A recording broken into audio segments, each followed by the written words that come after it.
Jérete, hoy es 28 de septiembre de 2023.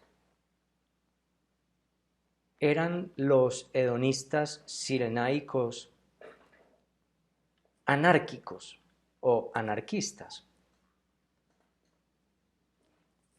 Yo creo que esta pregunta, si bien se puede circunscribir al hedonismo cirenaico, podría también extenderse a muchas escuelas de la filosofía, por ejemplo la de los cínicos, de algún modo también a los epicúreos, no tanto a los estoicos. Los estoicos estaban de acuerdo con gobernar, con ayudar a la civilidad, puesto que consideraban a los seres humanos más como una colmena donde cada abeja tenía una función y un lugar.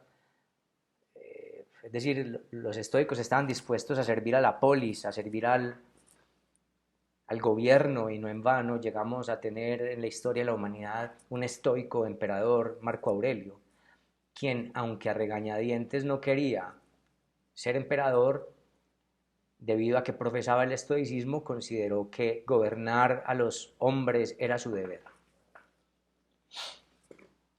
Entonces estoy lanzando la pregunta de, ¿eran los hedonistas cirenaicos anárquicos o anarquistas? Pero esa pregunta también se le puede lanzar a otras escuelas. Con unas la respuesta será un sí absoluto, con otras será un no necesariamente un sí tan determinado, habrá matices, habrá otras como con los estoicos donde se dirán no son anarquistas, son comunitaristas, son sí, comunitarios. Pero bueno, circunscribamos pues la pregunta ahora que nos incumbe a los hedonistas cirenaicos, porque para cada filósofo y para cada escuela la respuesta es distinta. Yo creo que para Sócrates es distinta la respuesta. Si se la aplicamos a Nietzsche, a Schopenhauer, a Max Stirner, a Kant, cada filósofo pues tendría que responder de manera distinta. Tendríamos que interpretar la respuesta de manera distinta según la obra u obras que estemos analizando o según los actos que estemos leyendo. ¿Era la escuela hedonista cirenaica anárquica o anarquista? Sí, yo creo que sí. Primero quisiera decir algunas palabras acerca del anarquismo. Hay muchos matices para entender la anarquía, y la anarquía no es en sí mismo un término peyorativo. Filosóficamente, muchos utilizan vulgarmente muchos utilizan el término anarquía para escudar su rabia contra el sistema. Son los que llamamos antisistemas, o incluso pues muchos pretextan en ese término el vandalismo, el daño a la propiedad del otro, el daño a los demás, y bueno, esa no es la anarquía, o ese no es el anarquismo del que me estoy ocupando aquí. Anarquía, a ver, ¿qué voy a entender por anarquía más bien? Para no empezar a decir todo lo que podríamos no entender por anarquía. Anarquía querrá decir en la filosofía antigua no querer ser gobernado por otros, sino buscar el gobierno de sí mismo. Recuerdo en este momento de Antístenes, el fundador de la escuela cínica, entre los testimonios que da Diógenes Laercio, eh, creo que él da más o menos, estoy parafraseando, él da más o menos esta definición. Él dice: el filósofo vivirá conforme con su propia virtud y no conforme con las leyes positivas o puestas por los hombres o por los estados. Algo así. Lo que pasa es que yo nunca he podido traducir exactamente la frase, pero pues quiero decir, por la dificultad de los términos a veces, pero uno podría decir que él habla de la posibilidad de un sympolitevesce, que significa un poder convivir en la sociedad. Es decir, el filósofo podrá seguir conviviendo en la sociedad virtuosamente, aun cuando no siga las leyes impuestas digamos, por las regulaciones de turno o por los gobernantes de turno. Ahí hay una anarquía. ¿Qué quiere decir eso? El filósofo será virtuoso o buscará su virtud o luchará por su virtud aun cuando ésta no coincida con la virtud o con la obligación de la ley. Ya no recuerdo qué otro filósofo, ya esto, ¿por qué lo llamo anarquía? Porque el filósofo no depende de la ley, no tiene la ley de los hombres o de las sociedades como sagrada. De hecho, recuerden que el cinismo es marginal. Ya no recuerdo si es algún filósofo cínico o incluso el mismo Aristipo en la escuela hedonista quien representa esta anécdota. Ya he leído tantas escuelas y tanta cosa que confundo los testimonios, pero endilguémoselo ahora pues a Aristipo. Cuando se le preguntó qué había aprendido de la filosofía, creo que dijo poder tratar con los hombres, pero creo que en otra parte, y si no es él, discúlpenme, creo que era otro filósofo, no importa, quien decía que aun cuando no hubiera leyes, seguiría actuando del mismo modo. Es decir, que el hombre, el filósofo, obrará conforme con su propia meditación de lo que es la virtud, sin depender de las leyes. Y obviamente esta definición de virtud del filósofo es ser bueno. ¿Y qué significa ser bueno? Ser bueno para el filósofo no implica coincidir con la ley. Muchas veces la ley tiene que ser escrutada, tiene que ser cuestionada e incluso incumplida para poder seguir la virtud del filósofo.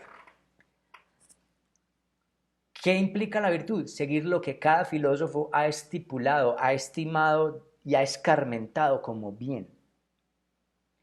El filósofo busca su lugar de verdad, diría yo hoy en términos un poco más contemporáneos y más tristes.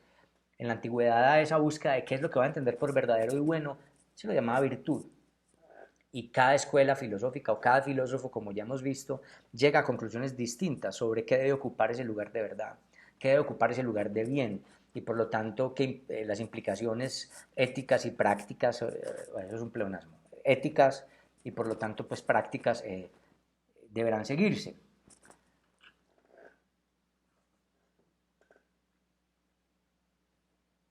La escuela hedonista sí es anárquica. Si por anarquismo entendemos esa búsqueda de virtud que no tiene que coincidir con las convenciones sociales, primero. Segundo, ya desde Aristipo sabemos que Aristipo se presenta siempre xenos, siempre extranjero, es decir, no pertenece realmente a ninguna sociedad. ¿Qué significa no pertenecer? Significa que no toma por verdaderas las definiciones de identidad, de patria, de virtud de las convenciones sociales. Uno no se tiene, como habría dicho Teodoro el Ateo, que andar matando por nacionalismos, por banderas, por creencias, por metafísicas, por religiones, por creencias a dioses. Ser siempre xenos implica decir de frente yo no pertenezco a ninguna convención, estoy buscando la mía. Y ser siempre xenos, ser siempre extranjero, supone también decir a cualquier sociedad, a cualquier persona convencida de las convenciones sociales, yo no considero ninguna de tus convenciones sagradas, ninguna de las definiciones de moral y de vergüenza que tú tienes como sagradas. Yo no me mataría por tu moralina, yo no me mataría por tus ideales, yo no lucharía por tus ideales, yo solo lucharía por el mío, que es siempre una búsqueda, que es siempre una pregunta, que es siempre una persecución. En ese sentido, creo que hay un anarquismo en la escuela hedonista cirenaica, porque de frente llamarse xenos y cuestionar los nomísmata, como hacen los cínicos y como hace el mismo Sócrates de algún modo, implica a veces no obedecer e implica siempre decir lo que tú estimas por sagrado no tiene por qué ser sagrado para mí. En otras palabras, no soy ni quiero ser el ideal de nadie. Quiero tratar de ser mi propio ideal, aun cuando eso implique tu enojo, aun cuando eso implique tu desprecio, aun cuando eso me implique el destierro, aun cuando eso me implique el ultraje, aun cuando eso me implique la calumnia, aun cuando eso me implique persecuciones, aun cuando eso me implique aniquilación, que me aniquilen. Horrible, pero esa es la decisión del filósofo. El filósofo es corajudo, es aguerrido, es parisiastis, es franco, es zarraleos, ejizarros, del concepto zarros, del que ya hemos hablado. El zarros como vigor, como arrojo, como valentía, como determinación. Es un término que del que no me había acordado en otros videos, determinación. El filósofo está determinado a seguir sus virtudes, a seguir lo que es sagrado para él. Y él se percata rápidamente de que lo que es sagrado para las comunidades no es lo mismo que es sagrado para él. Y en este sentido creo que hay un primer gran anarquismo hedonista sirenaico. Los nomísmatas deben ser cuestionados. Uno siempre debe ser un xenos entre xenos. Y la palabra xenos ahí tiene valores distintos. Xenos como despierto, entre xenos, porque esos otros xenos están dormidos. Ellos sienten que pertenecen. Yo no quiero pertenecer. Ellos se me hacen extraños por cuanto yo no soy como ellos ni quiero serlo. Ninguna ley es sagrada, ninguna convención social es sagrada. Por eso Teodoro el Ateo llegó a decir, no hay ninguna vergüenza en robar, en el adulterio, en ser sacrílego, ni en pedir placer, ni en tener deseos. El deseo es uno de los modos de reconocer la belleza o de presumir la belleza en otro y de solicitar placer. Y eso no tiene nada de vergonzoso. Son las moralinas las que llenan de vergüenza. Entonces, ¿por qué tienen que ser sagradas para mí las moralinas cuando yo siento que no hay vergüenza en el deseo o cuando yo siento, yo el Cirenaico, ¿cierto? Yo el Teodoro, yo el Aristipo, no siento que haya vergüenza en la prosecución del placer, en el reconocimiento del placer y en el reconocimiento del otro, porque no se trata, insisto, en pasar por encima de nadie, puesto que no se trata de generar dolor a nadie, ni a sí mismo ni al otro. Entonces hay un primer anarquismo y es no considerar sagrado lo que la cultura considera sagrada. Porque el concepto de lo sagrado en la cultura es básicamente una manera de no pensar, es una manera de no cuestionar. Esto es sagrado porque es lo divino y lo divino es lo que quieren los dioses y por lo tanto no hay que pensarlo, se obedece, como la ley. Es que la ley es una de las hijas de la religión. La política es una de las hijas de la religión. Ambas quieren gobernar, ambas quieren regular los comportamientos de los hombres.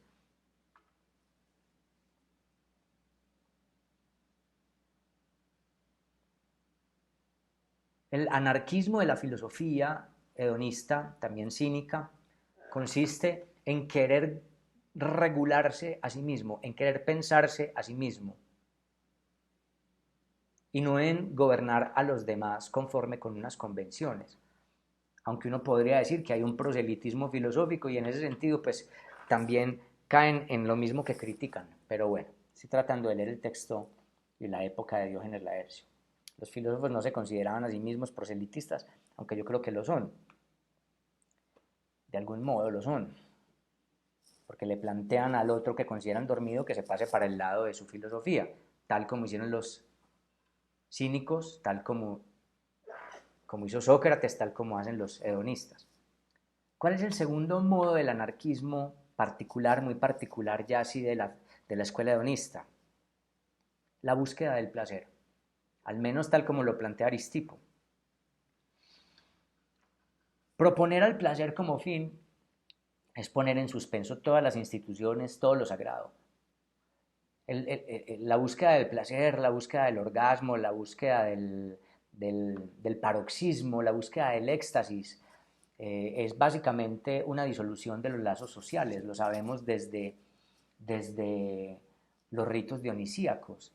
Los rituales femeniles arcanos dionisíacos implicaban una disolución del yo y del tú, una comunión con el todo a través del éxtasis. Es una experiencia mística, ¿no es cierto?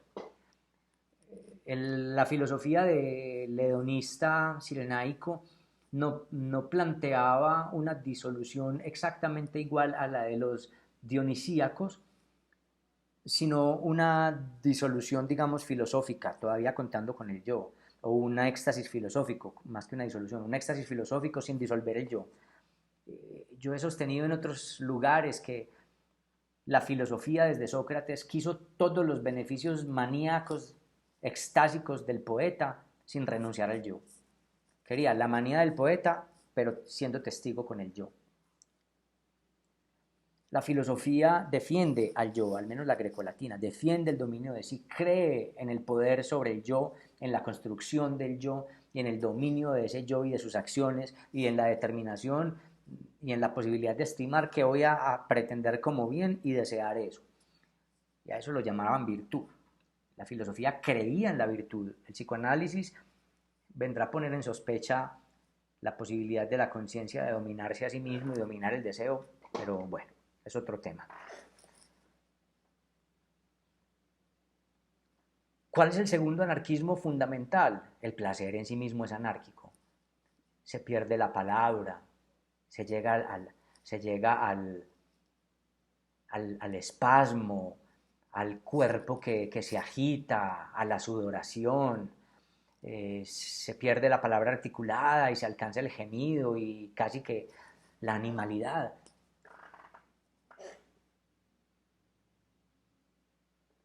Se van descolocando los vestidos y las buenas costumbres para desnudar al otro, para desnudarse a sí mismo y gozar del cuerpo y despeinarse y gemir y perder todas las composturas y las posiciones rígidas de la cultura, para abrirse de piernas, para voltearse, dar vueltas en el lecho. Es revolcarse en el placer. Y eso, insisto, le causa horror a los moralistas. Que básicamente la cultura se establece como un hecho de pudor, como un hecho de vergüenza, como un hecho de límite ante los placeres, como una vigilancia de los goces, como una regulación de cuáles goces están permitidos, cuáles no, cuáles dispositivos y momentos se permiten. Se puede leer a Foucault y discutirlo. Pretender que el placer sea el fin último, proponer al placer como fin último, es un gran anarquismo. Se acaban o sea, para dormir, para comer, para fornicar, el rey y el plebeyo, o el rey y el siervo son iguales. Se acaban las jerarquías, se acaban los ornatos, se acaban las ínfulas. Todos gemimos igual, todos defecamos igual. En la naturaleza no hay vergüenza, no hay pudor y no hay clases sociales.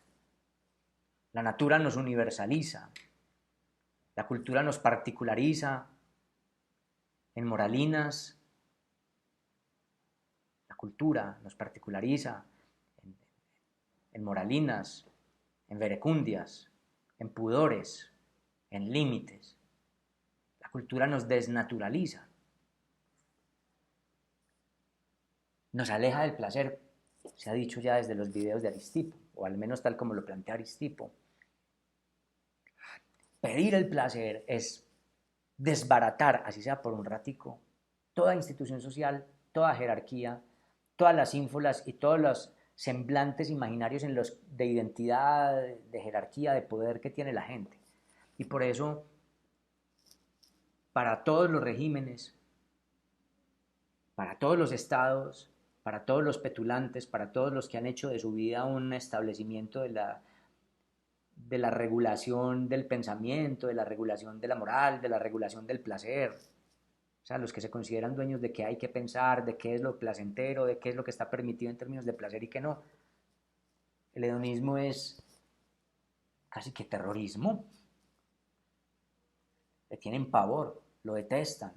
Es impresionante la consistencia de los ataques, es decir, los ataques sistemáticos a través de la historia a los filósofos del placer.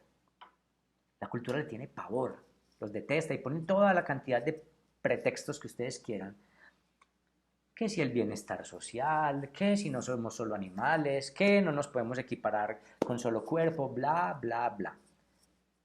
Ya saben, pues.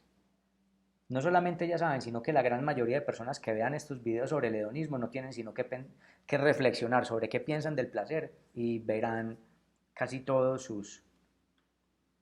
si abren los ojos, sus propias moralinas y sus propios prejuicios que no suelen ser sino disfraces del horror al placer.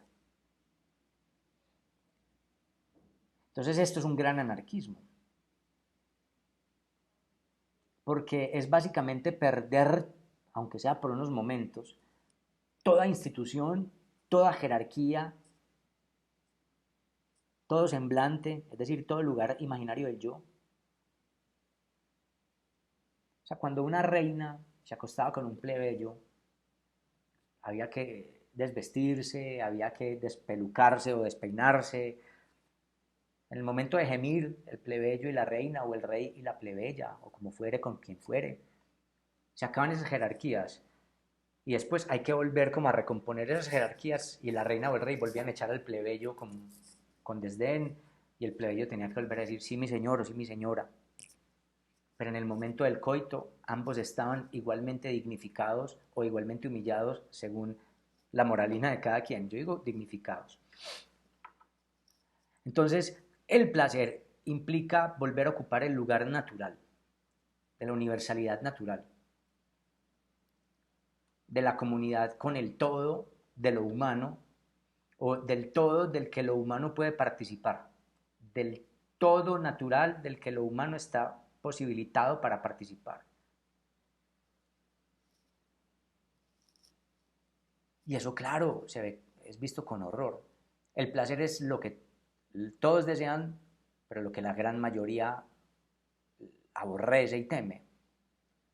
Porque para acceder al placer hay que permitirse desbaratar el propio yo, desbaratar algo del yo, su contención, los relatos que se ha armado para convencer a los demás de que ese yo es alguien o algo. Para acceder al placer hay que desbaratar o poner en suspenso, suspender entonces, suspender toda la propaganda del yo. El yo es una propaganda, es un mensaje, es una fabulación. Y en ese sentido hay un anarquismo. El anarquismo de los hedonistas es aquel que tumba toda la propaganda social, todo lo sacro para la sociedad, todos los pudores, todas las moralinas, todos los modos de dominación y de servidumbre, y por lo tanto de toda propaganda petulante de cada quien con su yo. En ese sentido hay un anarquismo. No es abandonar todos los gobiernos de lo simbólico, de las convenciones simbólicas, para llegar a lo natural. Despojarse de todas las pretensiones imaginarias para llegar a lo natural, al placer. El placer como el dolor no mienten. Gimen, gritan, lagrimean. La escuela hedonista, salvo, digamos, los hegesíacos, son grandes vitalistas, y exceptuando algunas nociones de Teodoro el Ateo. Son grandes vitalistas, vitalistas anárquicos. Hay que hacer de la vida algo sagrado para sí mismo y no estar gobernados por lo sagrado que a los demás les conviene que creamos. Es un individualismo, aunque haya placeres colectivos, aunque haya orgías, porque en últimas el orgasmo es individual. Recuerden el concepto de utilidad. Uno utiliza al otro para obtener un placer que es individual, que no puedo sentir sino yo, pero el otro me utiliza a mí o me usa a mí para que yo le brinde recíprocamente la posibilidad de frotarse contra mi cuerpo para que sienta placer. Y eso no es indigno, no es indigno y no es cosificación. Es amistad, recuerden el concepto de amistad para los sirenaicos. Esa amistad es anárquica, quiere decir nadie me gobierna, así como yo tampoco te gobierno. Solo nos gobierna la natura, y la natura es generosa porque nos gobierna, permitiéndonos placer. Esto fue, muchas gracias por atender el video. Los invito a que miren toda la lista de reproducción sobre la escuela Cirenaica, si no lo han hecho. Si sí lo han hecho, agradezco de antemano. Muchas gracias, hasta una próxima. Si es que hay una próxima, GLT. Ya, ya, ya.